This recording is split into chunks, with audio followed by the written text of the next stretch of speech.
안녕하세요. 동포세계 김용필입니다. 이 시간에는요, 이 출입국 관리법 시행 규칙, 뭐 이런 거 여러분들 들어보셨죠?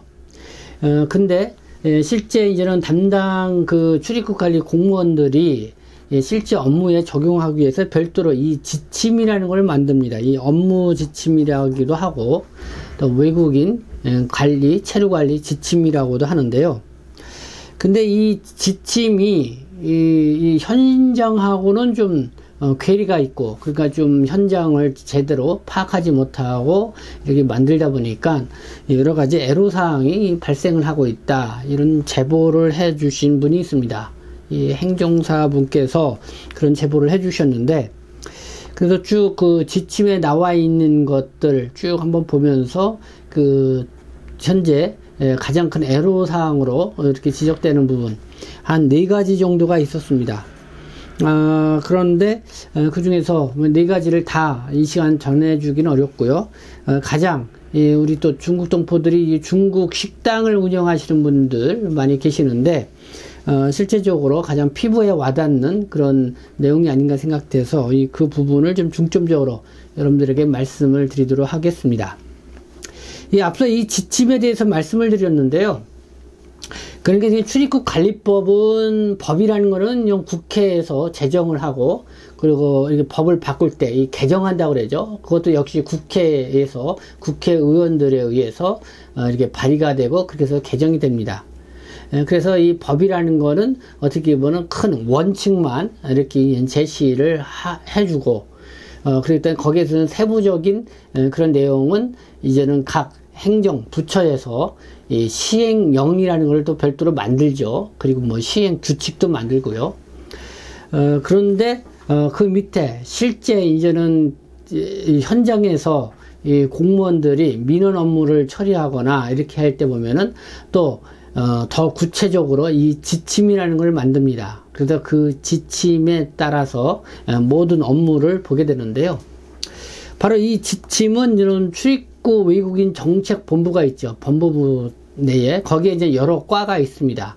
그 과에 이제는 실무 담당 공무원들이 각 이제는 뭐 출입국 관리사무소라든가 뭐 이런 쪽에 있는 사람들의 뭐 의견도 좀 들어보기도 하고, 그럼 시기적으로는 지금은 이 정책을 이런 방식으로 집행을 하는 게 더 필요하겠다 그러면은 바로 이 지침으로 이렇게 내려서 그대로 이렇게 수행을 하도록 이렇게 하게 합니다.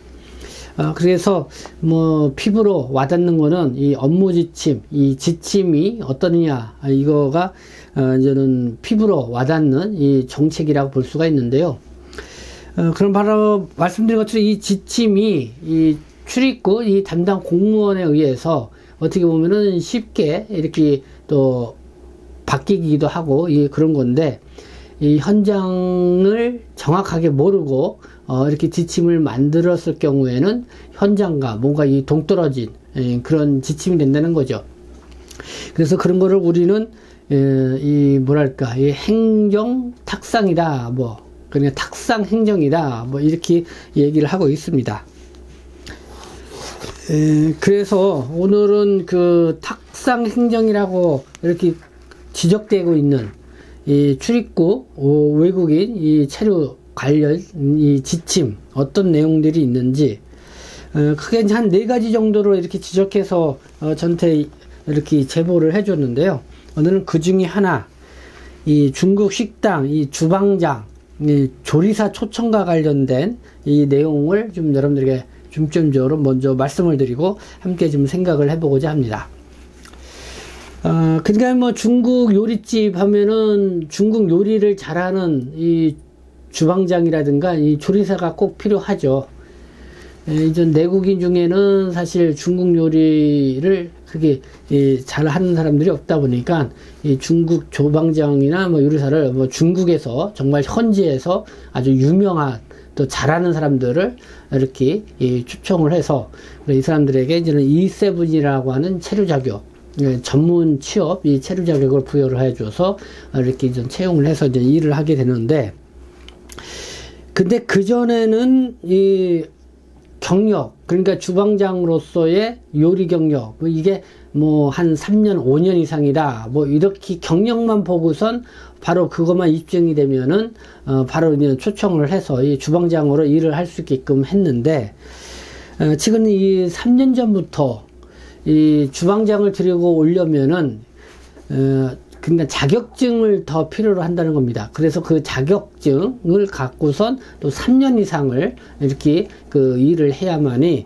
이제 인정을 받고 E7 체류 자격을 부여를 해준다는 것이죠.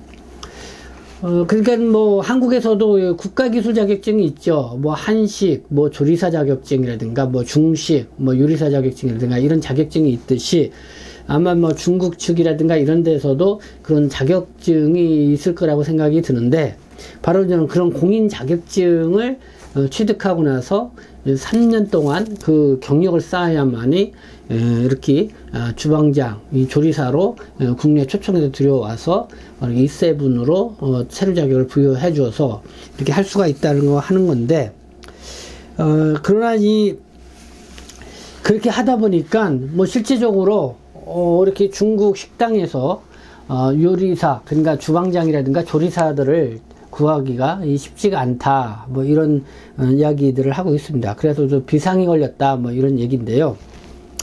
거기다가 또 하나 이 발목을 잡는 게 뭐냐면은, 이렇게 외국인을 채용을 하려고 하면은, 쉽게 말해서 외국인 주방장이라든가 이 조리사를 한 명을 채용을 하려고 하면은 한국 국적을 있는 직원을 3명을 채용을 해야 된다는 겁니다.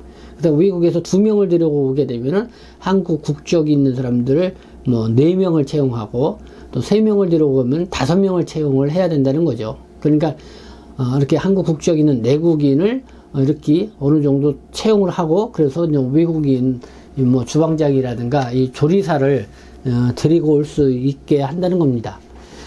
그러니까 어떤 현상이 일어나냐면은, 실제적으로 그 직원이 그 일을 하지 않음에도 불구하고 직원으로 이렇게 이제 허위 채용하는 방식. 그래서 이제는 그 뭐 식당에서 그 사람이 뭐 고용보험도 넣어주고, 그 다음에 또 급여도 줘야겠죠. 뭐 급여도 주고 뭐 신고도 하고. 글쎄요, 뭐 나중에 뭐 급여를 줬다가 그걸 다시 뭐 이렇게 되돌려 받는 뭐 그런 방식을 취하는지 모르겠지만은, 어쨌든 주방장이라든가 조리사, 뭐 중국 측에서 한 명을 들여오기 위해서 내국인 3명, 4명 뭐 이렇게 채용했다는 거를 증빙을 해야 되기 때문에 아마 그런 현상들도 일어나고 있는 것 같습니다. 그래가지고 뭐 실제 들어와서 이제는 뭐 E7으로 체류 자격 부여해 주게 되면은, 그때는 이제 뭐 고용보험 들었던 내국인이라든가 뭐 이런 거를 이제는 뭐 정리를 한다라든가 뭐 이런 현상들이 일어나고 있다는 것이죠. 그래서 이 중국 식당을 운영하시고 있는 뭐 중국 동포분들이 많이 계실 겁니다. 또 뭐 서울 지역에도 뭐 대림동이라든가 뭐 이런 데 좀 규모가 큰 식당, 또 그 이외에도 뭐 이렇게 동포들이 이제 규모가 크게 운영하고, 이제 정말 실제적으로 중국에서 진짜 주방장이나 이런 사람들을 데리고 오고 싶고, 그래서 뭔가 좀 다른 데에 차별화된 그런 요리를 제공하고 싶어 하는데, 바로 이러한 이 규정들, 지침 때문에 사실 그러지 못하는 것이죠. 그래서 과연 이런 문제 때문에 지금 그 중동포들을 운영하는 식당뿐만 아니라 뭐 중화 요리집이라든가 뭐 이런 관광 뭐 중화 요리집 이런 데서도 마찬가지로 겪는 애로사항이다, 이렇게 생각을 합니다. 그래서 여러 가지는 목소리도 내고 있다, 뭐 이렇게 얘기를 듣는데요. 그래서 이와 관련돼서 뭐 실제적으로 우리도 중국 동포분들 또 아니나 또 중화 요리집에 이런 애로사항 때문에 어려운 경험들이 있으면은 뭐 제보를 해주시면은, 아무래도 현장의 목소리를 이렇게 또 들려주는 것이 필요하다는 생각이 들기 때문에 여러분들에게 이 제보를 해주시면 감사하겠습니다. 이외에도 나머지 한 3-4가지 정도가 있는데요. 뭐 이 부분은 또 다음 시간에 뭐 여러분들에게 말씀을 드리고요.